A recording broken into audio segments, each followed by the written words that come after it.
రామోజీరావు గారు చనిపోవడం చాలా విచారించాల్సిన విషయం. వాళ్ళ ఆత్మకు శాంతి కలగాలని మనం అందరూ కోరుకుంటున్నాం.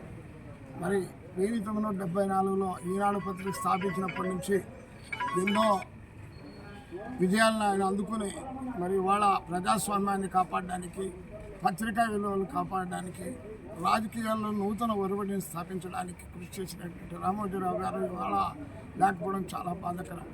1983లో ఎన్టీ రామారావు గారు తెలుగుదేశం పార్టీ పెట్టినప్పుడు కాంగ్రెస్ పార్టీకి వ్యతిరేకంగా జరిగిన ఉద్యమంలో కానీ, 84లో ఎన్టీ రామారావును పదవీచ్యుతం చేసిన సందర్భంలో మళ్ళా జరిగిన ఉద్యమంలో కానీ మరి ఈనాడు ప్రముఖ పాత్ర పోషించింది. దాంట్లో రామోజీరావు గారు ఎనలేని కృషి చేశారనేది అందరికీ తెలిసిన విషయమే. కాబట్టి ఇవాళ ప్రజాస్వామ్యాన్ని కాపాడడంలో కానీ, పత్రికా విలువలను కాపాడడంలో కానీ, మరి మానవతా విలువలు కాపాడడంలో కానీ రామోజీరావు గారి కృషిని ఈ సందర్భంగా గుర్తు చేస్తూ ఆయనకి నివాళులు అర్పిస్తాను. ఈరోజు ఈనాడు అధినేత రామోజీరావు గారు చనిపోవడం చాలా బాధాకరం.